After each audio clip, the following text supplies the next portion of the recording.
احسن صاحب، ہماری پچھلے پروگرام میں بات ہو رہی تھی، آپ نے بتایا کہ مذہبی ایکسپلائٹیشن پاکستان کے اندر بہت زیادہ ہے، اور پاکستانی عام جو بندہ ہے وہ مولوی کی بات زیادہ سمجھتا ہے، اور اسی لیے مولوی جو ہے وہ اس کے مذہبی جذبات بھڑکاتا ہے اور اسے جاہلانہ حرکتوں پہ اور جاہلانہ عمل پہ مجبور کرتا ہے۔ ہم اگر ساؤتھ ایشیا کا ہی جائزہ لیں تو ایران ایک مذہبی ملک کے طور پہ دیکھا جاتا ہے۔ بنگلہ دیش میں بھی مذہبی اثر و رسوخ ہے، وہاں پہ بھی انتہا پسندی نہیں ہے، لیکن بہرحال ان کی پہچان ہے بنگلہ دیش کی اور ایران کی۔ لیکن پھر بھی ایران بھی ایک قوم ہے اور بنگلہ دیش بھی ایک قوم ہے۔ پاکستان کے معاشرہ جو ہے، پاکستان کا معاشرہ تو بنا ہے لیکن قوم نہیں بنی، بھیڑ بن گئی ہے لوگوں کی۔ تو یہ یہاں پہ خاص طور پہ اس طرح کا کرم کیوں ہوا ہے کہ ہم بھیڑ بن گئے ہیں، قوم نہ بنے؟ دو چیزیں ہوتی ہیں، ایک تو ہوتا ہے نا انڈیویجول کی، جیسے جس پہ ساری پچھلے پروگرام میں تقریر کی ہے، اس کے ساتھ ہوتا ہے سسٹم۔ تو یہ دو چیزوں کا کمبینیشن، جمہوریت آپ کہہ لیں یا جو بھی سسٹم ہے، ان کا کمبینیشن یہ معاشرے کی شکل و صورت بنتی ہے۔ آپ نے دو ملکوں کی مثال دی ہے، ایران کا پہلے دیکھ لیتے ہیں۔ کم از کم ایک امبریلا کے نیچے ہی ان کو ایک پروسیس سے گزارا جاتا ہے، ریزنیبل پروسیس سے، جس میں ان کے بڑے بڑے علماء جو ہیں ان کو بھی بعض دفعہ شکست ہو جاتی ہے۔ وہاں جمہوریت ڈفرینٹ کائنڈ آف جمہوریت ہے، کیونکہ آپ اپنا جو ڈکٹیٹرشپ نہیں ہے، وہاں گلے نہیں کاٹے جا رہے، وہاں لوگوں کو اغوا نہیں کیا جاتا، جو بھی سسٹم ہے۔ اس وجہ سے پھر انسانوں کو کافی حد تک سوچنے سمجھ کی آزادی ہے، ان کو کافی چیزوں میں سہولت ہے۔ تو اس وجہ سے بنگلہ دیش کا آپ حساب لگا لیں، وہاں بھی جب تک اوپر مائنڈ لیس چیز کا غلبہ رہا ہے تو ان کی حالت دیکھ لیں کیا تھی۔ کبھی آپ نے سنا ہے کہ وہ ایسے لگتا تھا کہ یہ تو اگلی بارش میں تباہ ہو جائے گا، یہ کنٹری تباہ ہو جائے گا۔ ابھی آپ نے سیلاب میں مرتے لوگ دیکھے ہیں بنگلہ دیش میں؟ جی کیا ہوا ہے؟ اب نہیں، لیکن پہلے دیکھے ہیں بہت زیادہ۔ نہیں، پہلے تو ایسے لگتا تھا، یہ اس کا سب سے مشہور جو بنگلہ دیش کی چیز تھی وہ یہ تھا کہ یہ پانی میں تیرتا ہوا ملک ہے، کسی ٹائم بھی ایک بہت آتے تھے۔ جی اچھا، ابھی وہ سارا ختم ہو گیا۔ اس میں کیا ہوا؟ اب آپ کا سوال کا نا، آپ یہ تین کنٹری بنگلہ دیش اور پاکستان ہی زیادہ واضح چیز ہے، ان کا آپ اپنے گھر میں بیٹھ کے تجزیہ کر لیں، وہاں تبدیلی کیا آئی ہے۔ ایک ہی تبدیلی آئی ہے کہ وہاں جمہوریت کو چلنے کا موقع دیا گیا ہے، اور جمہوریت کے راستے میں جو چیز آئی ہے، چاہے وہ مذہبی رہنما ہے، چاہے وہ فوجی ڈکٹیٹر ہے، اس کو گلا کاٹ دیا گیا ہے۔ پتہ ہے انہوں نے کتنے گلے کاٹے ہیں اس سسٹم کے مقابلے میں؟ انہوں نے غالباً 100 بندہ مارا ہوگا، اور پتہ ہے انہوں نے کتنی دنیا سیو کی ہے اس عرصے میں؟ انہوں نے 1 کروڑ بندے کی جانیں سیو کی ہیں، وہ 100 بندہ مار کے، وہ 100 مجرم مار کے، جس میں مذہبی بھی تھے جو اپنی پکھنڈ بازی، یہ جماعت اسلامی والے جو ہیں، اور سسٹم کے اگینسٹ وہ اپنا دین کو وہ بنانا چاہتے تھے، حالانکہ یہ دنیا کے معاملات ہیں۔ اچھا، دوسرے فوجی ہیں۔ یہ دو چیزیں صرف پاکستان اور بنگلہ دیش، یہ اتنی خوبصورت مثال ہے۔ پاکستان اور بنگلہ دیش کیا، انہوں نے صرف ایک کیا کہ فوجیوں کو کہا اپنا کام کرو، انہوں نے آرمی ختم نہیں کی۔ یہ جو لوگ کہتے ہیں، کل بھی ایک افطاری پہ لوگ میں نے بات کی تو وہ کہہ رہے تھے فوج کے خلاف باتیں، فوج کے ایک تو ایسا بچہ ذہن ہے کہ وہ سمجھتے ہی نہیں۔ بنگلہ دیش نے کوئی فوج میں کمی نہیں کی جو ان کی تھی، انہوں نے صرف اس کو کہا ہے کہ ادھر آپ کو کھولا جائے گا جب ضرورت پڑے گی، خبردار اگر کسی معاملے میں آپ نے سوچا تو، سیاسی معاملات میں، ملکی معاملات میں، اچھا کھانا، اچھے ویپن ان کے پاس دیے ہیں۔ دوسرا، انہوں نے 2-4 پھانسیاں دی ہیں، یہ جو اللہ کے ٹھیکیدار ہیں ان کو، جی جماعت وہ اسلامی ملک والے، جنت جی بن جی گیا ہے آلریڈی ابھی آپ اندازہ کریں کتنا تیزی سے تبدیلی آتی ہے اگر پراپر دو چیزیں کر لیں. انہوں نے 2 ہی چیزیں کی ہے، اس کے علاوہ کوئی دنیا کی چیز نہیں. اور اب انڈیا کو ساتھ ڈال لیں، ایران کا اس کی تھوڑی صورتحال ڈیفرنٹ ہو جاتی ہے کیونکہ وہاں شیعہ کمیونٹی کی وجہ سے بھی نا لوگ اٹیچ ہیں، جیسے نہیں آپ ایک مذہب کے ماننے والے ہوتے اس پہ. لیکن انڈیا، بنگلہ دیش اور پاکستان جو ہے یہ ایک ہی ہے یہ ملک. انڈیا کو دیکھ لیں، وہاں سے آپ کا کیا خیال ہے؟ انڈیا سائڈ پہ اللہ کے پیدا ہوتے ہیں اور پاکستان سائڈ پہ سیاست رام کے پیدا ہوتے ہیں؟ نہیں. یہ تو اب کچھ سنیں کچھ سمجھے بات ہے تو کتنی سادہ بات ہے کہ وہاں سسٹم چلا ہے، وہ سپر طاقت بننے جا رہا ہے، کوئی زیرو چینج ہے آپ میں اور ان میں اور بنگلہ دیش میں. اچھا، وہ سپر پاور بننے جا رہا ہے، اس کے پیچھے چل رہا ہے بنگلہ دیش جو ہے وہ بھی ایک طاقت ہوگا، ایک باوقار، دونوں باوقار کنٹریز ہیں. اور وہاں کیا ہوا ہے؟ وہاں سسٹم چلا ہے، یہاں فوج نے سسٹم نہیں چلے. اس کے علاوہ کوئی دنیا کی چیز آپ نہیں بتا سکتے. سسٹم جب چلتا ہے نا تو پھر یہ مذہبی انتہا پسندی بھی سسٹم چلنے سے ختم ہوتی ہے. اور یہ جہاں جہاں مذہب ہے نا، انسانی مذہب کی میں بات کر رہا ہوں، کیونکہ اللہ کا جو مذہب ہے نا، یہ اس میں آپ کو 5 منٹ نہیں چاہیے. وہ اس میں تو سمپل کیا ہے، ایمانداری سے اپنی زندگی گزارنی ہے. اس میں کیا چیز ایسی ہے جو آپ نے جس کے لیے واز سننے ہیں یا جس کے لیے آپ نے جلوس نکالنے ہیں یا جس کو نافذ کرنا ہے کہ ایمانداری سے اپنی زندگی گزارنی ہے؟ یہی سارا دین ہے. اور ان کو بھی صحیح کرنا ہوتا ہے. آپ دیکھ لیں، وہ انڈیا تو بنگلہ دیش ہے، یہ ان دونوں کی مثال ہے. ایک ہی انہوں نے چیز کی ہے سسٹم کو، اور وہ کس نے کیا ہے؟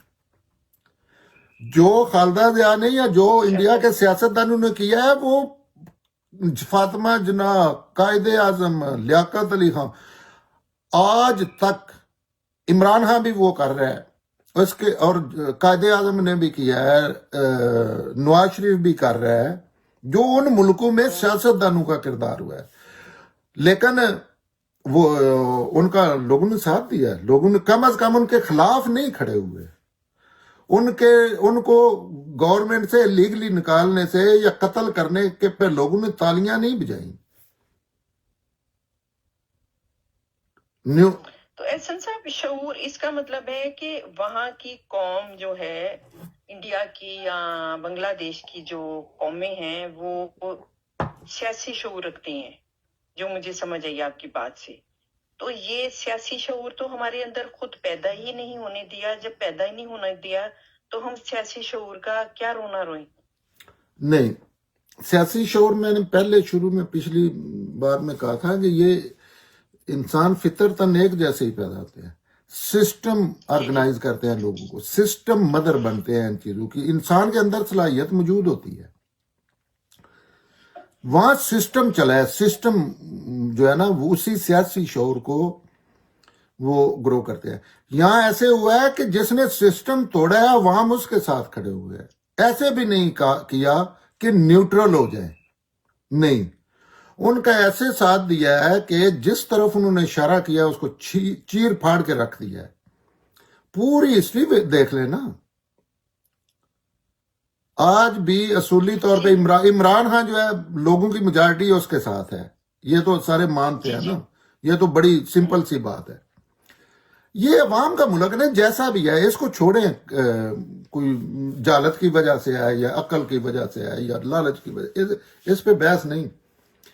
میں ہمیشہ کہتا ہوں جب تک عمران خان پاپولر رہے گا اس کو اب مار پڑتی رہے گی، اور لوگ بھی سب سے زیادہ اس کے ساتھ ہوں گے. اس کا مسئلہ کیا ہے؟ سسٹم کو نہیں ہے. انڈیا پاکستان میں سسٹم کو سپورٹ کیا. لوگ آج بھی نہیں سوچتے سسٹم کو سپورٹ کرنا چاہیے. وہ کہ ایسے ان کو فوج نے، اور فوج کے جو آگے ہوتے ہیں سپوکس پرسن، وہ ظاہر مجبوری ہوتی ہے، کمزور دل سیاستدان بھی بن جاتے ہیں، صافی ہر قسم کے ہوتے ہیں، لیکن اس میں دوسرے لوگ بھی کھڑے ہوتے ہیں. لیکن ان کی ایسے ان کو دبا دیا جاتا ہے، کریکٹر اسیسینیشن ہے. آپ کو پتا ہے ایک بھی ایسے صحافی کو لفافہ صحافی نہیں کہا جاتا جو فوج کے ساتھ ہے. آروت صحافی کو لفافہ صحافی کہا جاتا ہے جو فوج کے خلاف کبھی نہ کبھی اس نے سٹینڈ لیا یا کوئی اصول کی بات کی. تو یہ سسٹم ہے، سسٹم کو سپورٹ دی ہے وہی سیاستدان تھے. جو ہی سسٹم گرو ہے یہ ایک دوسرے کی ہیلپ، جیسے جہالت غربت پیدا کرتی ہے نا، اور غربت جہالت پیدا کرتی ہے، یہ ایک سرکل بنتا ہے جیسے پاکستان میں بن گیا. اسی طرح سسٹم بندے کو سپورٹ کرتا ہے، بندہ سسٹم کو سپورٹ کرتا ہے.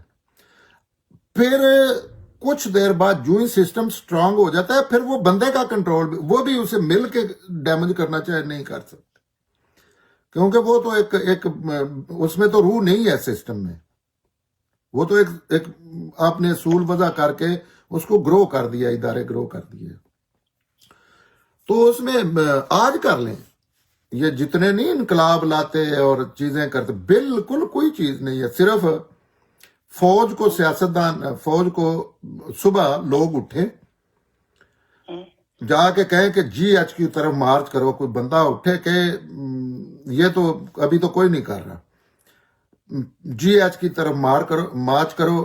ان کا کیوں نام آتا ہے، ان کا نام ہی کیوں پوری دنیا میں ہے. اس چیز پہ احتجاج لوگ کرے، غیرت کا مسئلہ بنائے کہ پاکستانی جنرل کا نام کیوں پوری دنیا کو معلوم ہے، کیوں اس کا اخباروں میں نام آتا ہے، کس وجہ سے آتا ہے. مطلب اس چیز پہ یہاں سے شروع کریں. احسن صاحب یہ تو بڑی آئیڈیل سی آپ بات کر رہے ہیں جو کہ پاکستان کے اندر تو ممکن نہیں ہے. آپ ابھی عمران خان کی پاپولیرٹی کی بات کر رہے تھے، آپ کہہ رہے ہیں کہ سیاستدان ٹھیک ہوتے ہیں. آپ عمران خان کی مثال لے لیں، اس کے دور میں اسامہ بن لادن کو شہید قرار دیا گیا تھا. اس کے دور میں یہ طالبان کی جو اپرائزنگ ہے یہ ابھری ہے، اور آج پاکستان میں کس طرح سے اس کا حالات خراب ہوئے ہوئے ہیں. آپ بھٹو صاحب کے علاوہ جی بھٹو صاحب کے علاوہ کوئی دور بھی اس کا دور نہیں کہہ سکتے سیاستدان کا. اس میں وجہ بتائی تھی میں نے پچھلی دفعہ کہ فوج مر گئی تھی. جیسے بے ہوش ہو کے نہیں بندہ گر جاتا، ٹانگیں ٹوٹ گئی ہیں، دماغ میں چوٹیں لگ گئی ہیں. ہاں، جتنی دیر وہ فوج ہاسپٹل میں پڑی رہی ہے، بھٹو صاحب نے زیادتی کی، انہوں نے اس کی مرم پٹی کی، اس کا امریکہ لے گئے، جا کے علاج کروایا. اٹھتے ہی اس نے بھٹو صاحب کو قتل کیا ہے بڑی دردناک طریقے سے. تو آپ کسی کا دور نہیں ہے. یہ ایک تو اچھے بھلے اچھے لیول کے لوگ ہیں، وہ بھی یہ کہتے ہیں کہ نواز شریف کا دور، عمران خان کا دور، پیپلز پارٹی نہیں ہے. ایک دور کو آپ کہہ سکتے ہیں، اور اس میں آپ لسٹ بنائیں پاکستان کی. آپ کا کوئی تعلق نہیں ہے. دنیا کی بہترین چیز سٹیل مل رشیا نے دی تھی. آپ اس ٹائم دیکھیں، یہ چیزیں ایزی نہیں ہوتی. لوگ ایسے نہیں ہوتا کہ بھٹو صاحب آ کے کوئی اللہ دین کا چراغ ہے. انہوں نے بہت اصلاح، لیکن اس معاشرے میں وہ ٹائم ٹیکنگ پروسیس ہے نا. فوج کا دور ہے نہیں، یہ زیادتی کرتے ہیں اگر آپ کریں یا کوئی دوسرا کرے. فوج کا دور ہے، جب فوج کا دور ختم ہوگا نا، ہاں جی ہاں جی، ہاں، تو اس ٹائم پھر آپ کہیں گے کہ یہ شہباز شریف کا دور ہے، یہ عمران خان کا دور ہے. ابھی شہباز شریف جو ہے، جب تک عمران خان تھا ان کو لتر مارے جاتے رہے ہیں نجائز. تو وہ جب اس چکر میں آپ پھنسیں گے تو آپ نے سیاستدان صحیح کرنے کے لیے، سیاستدان کا کام ہے پالیٹکس میں، ان کی وہ یہ کیوں نہ کرے، یہی چول پنا وہ آپ گورنمنٹ میں بیٹھ کے کر رہے ہیں اور ان کو لتر مار رہے ہیں. اور پھر اس میں بندہ پھنس جاتا ہے کہ لوگ ساتھ نہیں دیتے. لوگوں نے نہ پیپلز پارٹی کا ساتھ دیا، نہ فاطمہ جناح کا ساتھ دیا، یو نیم اٹ. نہ نواز شریف نے جب اصل معاملے کی طرف اس ٹائم ساتھ دیتے ہیں جب وہ چور اور کتی آپس میں ملے ہوئے ہوتے ہیں. اچھا، پیپلز پارٹی کا ساتھ نہیں دیا، آپ کے سامنے لاشیں گری ہوئی ہیں ان کی. نواز شریف نے جب آ کے اصول کی بات کی ہے ان کا ساتھ نہیں دیا، ان کو ایسے مذہب نکال دیا ہے ایک وزیر اعظم کو. حالانکہ وہ سیاسی پروسیس سے آیا اور وزیر اعظم ہے. دنیا کا کوئی قانون اس کو ڈسکوالیفائی کر ہی نہیں سکتا. یہ لوگوں کا نمائندہ، میرا نمائندہ ہے.